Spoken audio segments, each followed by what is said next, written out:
Roland, your topic is about complexity and governance. How did you come to focus on this topic?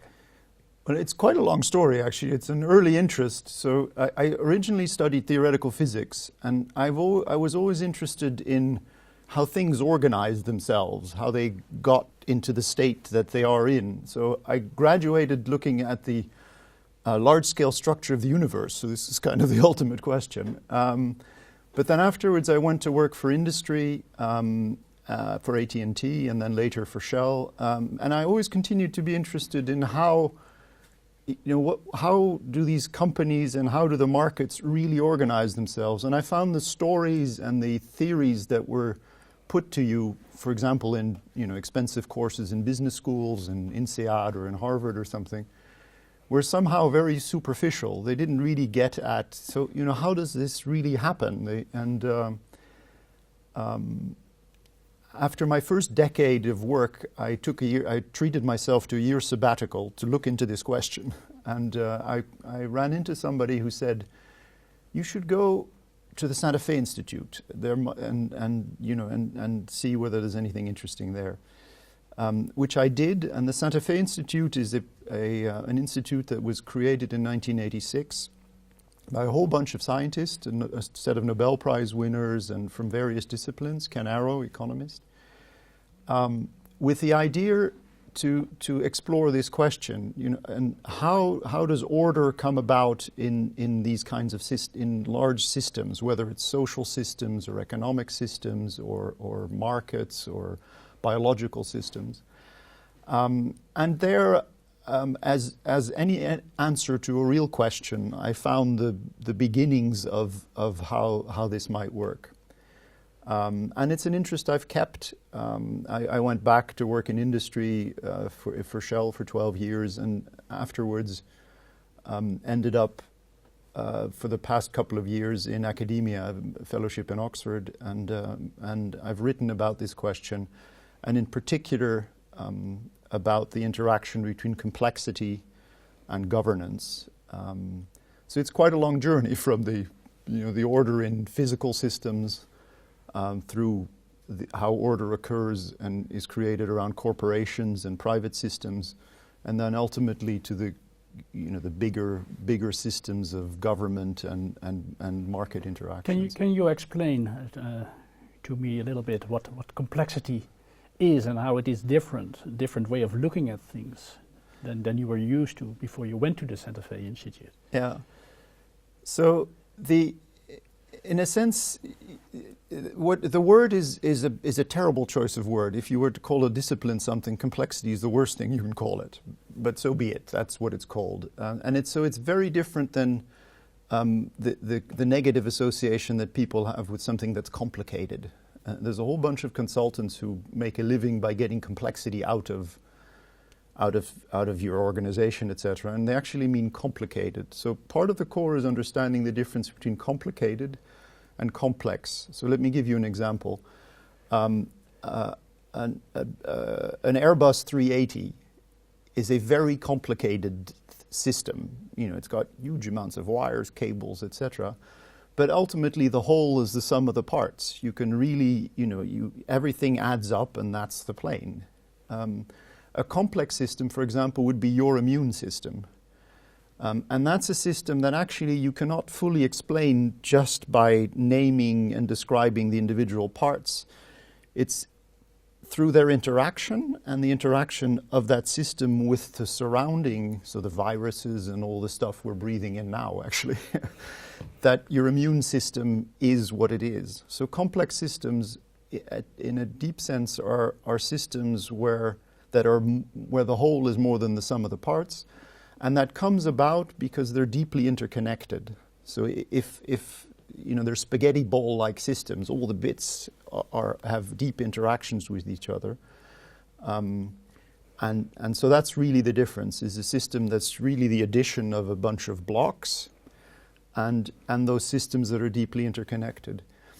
And why this matters is because in our Western scientific tradition, and this is true across really all disciplines, we started, largely in the 18th century, by cutting stuff into pieces, analyzing the individual bits, and then making conclusions about the whole system, which is a very reasonable thing to do. I mean, and many times it works. And a lot of our technology and the way we organize our societies is a consequence of that. But it isn't the whole story. And actually, if you go back even to the classical writers, even in economics, Mill and Adam Smith, etc., all write about this. They say, we realize that our approach is a simplification, but this is where we start, and that socioeconomic systems in particular is the deep interactions that you cannot simply neglect. And so why all of a sudden in 1986 did this become possible? And the answer is actually surprisingly simple. It's cheap computers. Because up to then, the methods of science were essentially twofold. You could sort of sit in your tower and think about theory and there were other people, particularly more on the Anglo-Saxon side, who said, no, you have to study reality, measure, and then, out of the empirical data, you create theory. So you had this deductivist and this empirical approach. And what was new, which is essentially a third approach to science, was made possible because computers were cheap. So what you did, and that was the insight of the Santa Fe Institute, was that we now had computers that were cheap enough that you could simply try to reproduce reality. So what you did is you created an in silico, as they call it, reproduction of a particular system. And then you endowed, so let me give you a practical example, which may be easier. Traffic. Managing traffic is an area where complexity science is now is the standard approach to looking at traffic systems. And if you both try to measure and to develop mathematical models of traffic, they don't really work because traffic is a complex system that you cannot really reduce to that. So what people do is they create a computer program and they program cars and drivers and they program the rules of interactions between them and they program the rules of interactions with traffic lights, off-ramps, God knows everything else you have in traffic. And then you push a button and you sit back and you see how this thing behaves. And it allows you to run experiments because you can say, well, if I now change the width of the on-ramp or the length of something or the frequency of traffic lights or anything else you want to do, you can see how the behavior of the traffic flows changes. So it is in a sense a small revolution in science, is that you have this new method that wasn't available before because our predecessors in the beginning of the 20th century simply didn't have the ability to try to reproduce reality in all its complexity and study it, because they either had to reduce it in rather simplistic mathematical formulas, as economics is wont to do, or do it on the basis of empirical measurements, which you're always full of selection biases and all sorts of statistical problems. So all three approaches are valid. The idea is not to say that this is the new religion and the rest is nonsense. It's just an expansion of the toolkit that we have available. And does it yield new insights? Yeah, it does, and we'll get to because it's the more subtle side, to the governance side. Yeah. But to give people a sense of practical results, so this traffic stuff is for example, we're here in the Netherlands, and everybody whines for good reasons about the traffic jams, right? We've got the densest traffic system in the world, or at least quite. And the solution always is expanding roads, which is incredibly expensive. There is actually a solution that is almost free that would enhance the road capacity by 30% within a year. And it is the following: is if you put into 10% of the cars, you put adaptive cruise control, which is this cruise control that cars automatically keep the distance to other cars, the peak road capacity is expanded by 30%. Now, how do we know this? It's through these complex adaptive system simulations. There's no other way of knowing it, because mathematical simulations you can't do, and to do these experiments at large scale on roads is very difficult to do as well. Yeah. But doing this in a computer allows you to generate these insights. And it is rather surprising, but then you get to the problem, so why don't we do that? And I think that's, you get to this bridge of the science policy interface, is how willing are people to take over these kinds of cutting edge insights from science and actually implement them at large scale. But that's an example of what could be a really practical result to solve a societal problem. And there are quite a few of these, but this is one. Yeah. So let's now turn to the governance aspect, and the way you have implemented, used, let's say, complexity, as we have now discussed it, to this theme of governance. Yeah. So in a sense, this is kind of the ultimate question. You know, how do we structure our societies? And I ran it because that's what you mean by governance, how to structure society or a company or an organization. Yes. And it's a question I came to, several years ago. I've always been interested in it, but several years ago I met David Collender, an economist, at a conference, and we shared a plane ride back, and we got into a deep conversation about this topic. And then at the end of the plane ride, we said, why don't we write a book about this? And we did. And it is about the impact of complexity on public policy. And it's quite curious, because we thought, this is one of these efforts where, we're only interested in this, and we'll write it because we want to write this, and then nobody will buy the book. And to our great surprise, earlier this year, I got an invitation from the government of Singapore, who posed the question of the future of Singapore exactly in these terms. And let me explain to you what that is, because it gives you a sense of what the question. It's always good to understand the question before you get to the answers. So their concern is that their model of organization is top-down governance, right? It's a famously authoritarian state. They call themselves the nanny state. The government knows best, and through rules and top-down regulation is the way they organize. And they're incredibly successful, right? It's one of the most successful countries in the world. But some of the deeper thinkers at very senior levels in Singapore realize that Singapore is no longer a simple system, in the sense that you can think of it as industry, people, roads, etc., the harbor, but that everything is now so deeply interconnected that it's the interconnection again. It's the interconnection, that it is now a complex system. And we know actually from simulations that top-down control is the worst possible way to manage a complex system. Can you explain it a little? Can it be made intuitive why that is the case? Well, let's go back to traffic. In a sense, it's kind of the intuitive. It's a simplistic example, but it's one we can all relate to. And again, this example of the adaptive cruise control is one that illustrates it. Is if you allow the traffic to self-organize through its interactions, through this adaptive cruise control, you can show that you get more throughput than if if you put traffic cops, for example, or traffic lights at every on-ramp, and you try to regulate it through top-down control. You can show that is a less efficient way of managing traffic. And I think the recent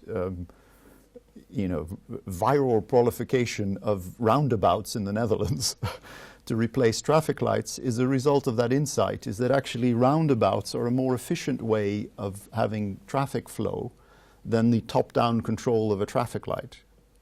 And that's a very trivial example, but it is true.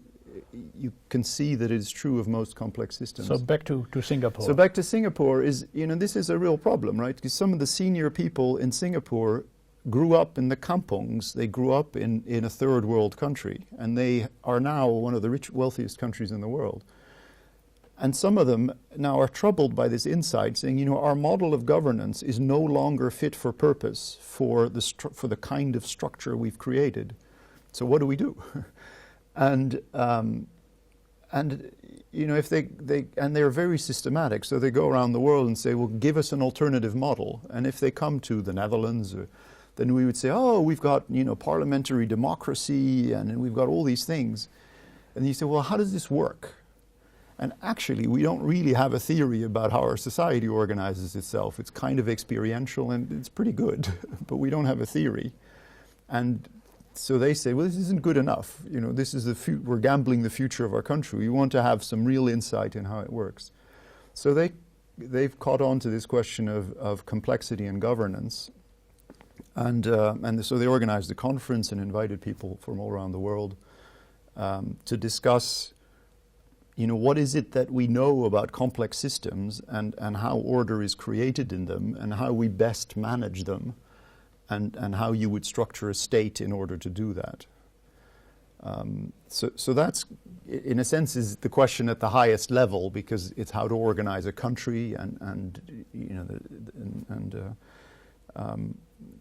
but the question cascades at many levels. You can think about how you organize a factory, how you organize traffic flows.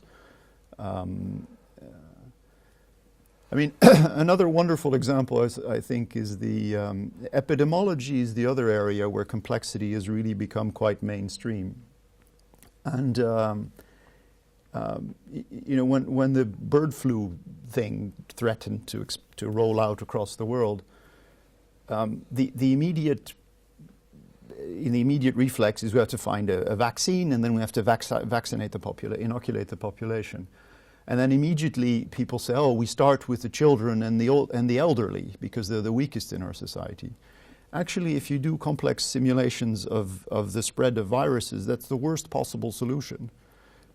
You should vaccinate the bus drivers, the teachers, the consultants, the people who actually are in touch with many, and not the children and the elderly. That's ultimately, of course, you should, but if you've got a limited time and limited set of vaccines, that's the wrong way to go about it. So that's another example of the kind of insights that this complexity approach yields.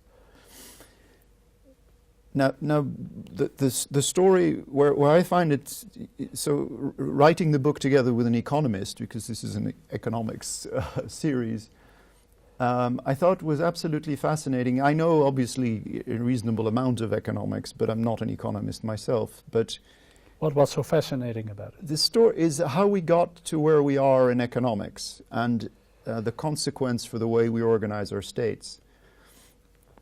So if you simplify a little bit, we have two narratives for organizing our state. One is government control, is through policy, regulation, and that's kind of the Singapore approach, 100% or largely. And then you have at the extreme, the market fundamentalists who say, listen, markets will self-organize, right? It's a complexity story. Yeah. And if you just leave it alone, and this is very much, of course, currently in the Tea Party and the Republican right is the greatest expression of that, then that's the optimal order. So these are two narratives about how we create order in our society. And we've polarized our public dialogue very much in these two stories. They're largely a left and a right story, but not entirely. They're curious crossovers where all of a sudden the right is a control freaks, so it's a little bit more complex, but complicated, excuse me. And so we have these two stories, and the absolutely fascinating thing, which is we tell in the first half of our book, is how we got to these two narratives. And they are rooted in a very curious, which I'm sure you're familiar with as an economist, but a very curious set of events and thinkers through the 20th century, where in the science of economics, in theories and models, etc., these two rather extreme stories became part of the scientific foundation. And then they found their expression in politics and in what people say about how we organize society. And if you unpack the way the theories that led us to these two stories, they are very much the children of the Enlightenment. So they are very much come from this idea of eliminating the complexity from systems. Is let's ignore the interactions because that makes it untractable, and so we simplify the systems to the point that we can theorize about them, and that led to these stories of government control and free market. And from a scientific point of view, that's a perfectly reasonable thing to do. If you don't know anything, that's where you start. That's okay. The very strange thing that happened largely between 1930 and 1960, or roughly, is that a number of economists, in a sense Keynes being one of them, became enamored with having significance in the real world, and they started making pronouncements about policy and about reality. So they said, we are economists, scientists, and therefore we can tell you how you should conduct your policy. Predictable and controllable. Yeah. And the theories they based themselves on were not up to that point yet. So what they lacked was, I would even say, the intellectual integrity to say, listen, we don't completely understand this thing yet. We're only at this point. And so we can give you some recommendations, but they're really kind of wobbly, but it's the best we have. And we got to this phase where people became incredibly assertive about you should do this, and of course our newspapers are full of this, right? The Larry Summerses of this world who say, I know, I am the expert, and this is what you do. So this history of science in the course of about a century got us to, and it is really a bizarre little piece of history, it got us to this very polarized set of narratives in the public debate. And of course, those poor politicians who have very different skills and great admiration, I could never do their job, but they live in this polarization that they've kind of inherited from this long story. So then what our conviction, and my conviction, is that complexity science allows us to add a third frame, in a sense, a third perspective on how you can view problems, so this sounds quite revolutionary. It is quite revolutionary, actually. I mean, this traffic example is a very small example. In a sense, it's revolutionary to say, listen, you can enhance your road capacity by 30% at no cost. That is, in the domain of traffic, that is revolutionary. And there are many of these examples, but and what it does is it allows you to understand the systems for what they are, including all their interconnections. And it doesn't mean, again, it's very important that this is not a fundamentalist thing, that this is the right thing and the other approaches are wrong, but it's just an enhancement of the tool set. So instead of having two frames to look at reality, and I really think about them, or two sets of glasses or spectacles, depending where you come from, you have three. You have three ways of looking at a problem, and then as a policymaker, you decide which solution is appropriate for which problem at which time. And so it is really an expansion of the tool set, and it literally leads to new policies that you would not think of in the other two frames. So that is, I think, an enrichment and a necessary enrichment, because, as Singapore has understood, our world is getting to a point that ignoring the interconnections is increasingly wrong. Through globalization, through our increased wealth, our service societies mean that the interconnection is deeper, the internet. Climate change actually is also a very important factor, because the interconnection between the economy and the natural world is also becoming deeper. So we have more and more of these interconnections to worry about. So a science of interconnected systems is actually a pretty good idea if our systems are more and more interconnected. And the chances are we would have policies that are more appropriate to these interconnected systems than if you ignore the interconnections entirely. You said it leads to, it may lead, or Yeah. actually already does lead to different policies. My final question would be, is there also a prospect of leading to, let's say, different societies themselves, to different government and governance systems? Yes, I think so. So the best description of what governance in a complex system looks like is articulated by Elinor Ostrom, who, a non-economist, got the Nobel Memorial Prize, right? There is no Nobel Prize of Economics, as you know, because Mr. Nobel was not particularly enamored with economists.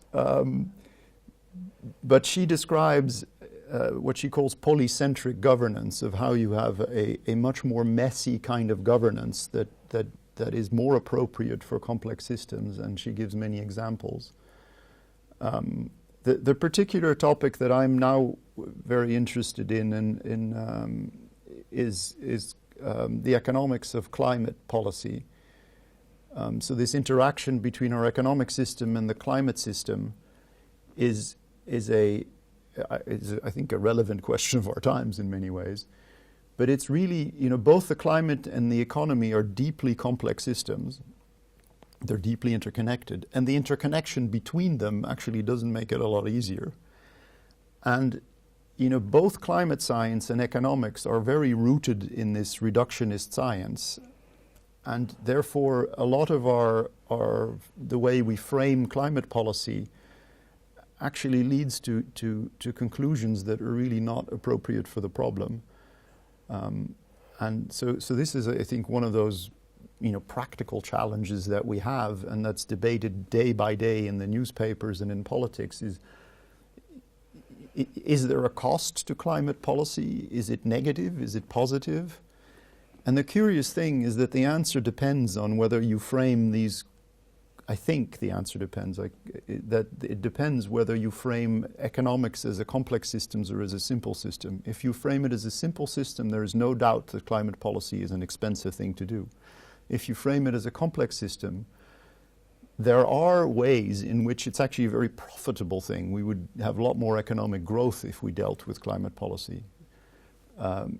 Probably. So one of the things to be careful of is that the complexity scientists don't fall into the same trap that the economists, to pick on them for a moment, but there are many others, fell into by overreaching in the strength of their conclusions from theory. Complexity science is in its infancy. I mean, there is no way we don't understand the economy or even the climate to the level that we can truly make hard predictions about how it would act. But those policy recommendations you would make through the policy frame have at least the benefit that they look at the interconnected nature of the problem instead of ignoring it. So that in a sense, I would say they're less wrong than the traditional policy prescripts. And to many people, that's an unsatisfactory state of affairs, right? Because we have a world in which there's a great push for people to say, I know the answer, and you do this. And our political systems lead us a lot in that direction.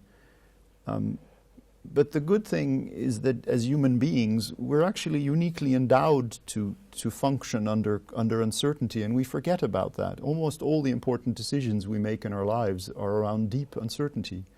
When you get married or you choose your first job, you have no idea what the consequences of those choices are. I mean, it's a vague indication. And yet that's how we navigate our personal lives, quite well. And, certainly in the Netherlands, we're the happiest people on the planet, which is... And so part of the complexity frame is giving back uncertainty its due place. We cannot know everything about the world, and particularly about the future.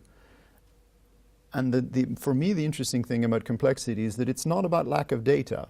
It's not that if we worked a little bit harder, then we could know. It's actually there are things in the way these systems organize themselves that are just not knowable because that's the inherent nature of these systems. So I think by expanding our tool set, from the control to the leave it all to the market to this complexity narrative, which in essence looks at the way control and the free market forces interconnect and can best coexist. That's really what it does.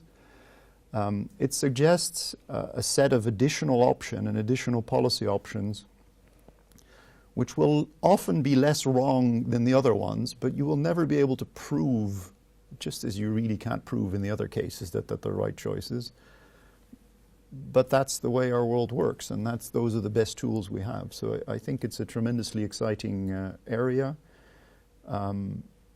And encouraging that a state as sophisticated as Singapore has really latched onto this agenda at a national level to say this is of national strategic concern to understand this better. Roland, thank you very much for this fascinating story, which in a way I feel has only just started and will Indeed, continue. yeah. Thank you very much. Thank you.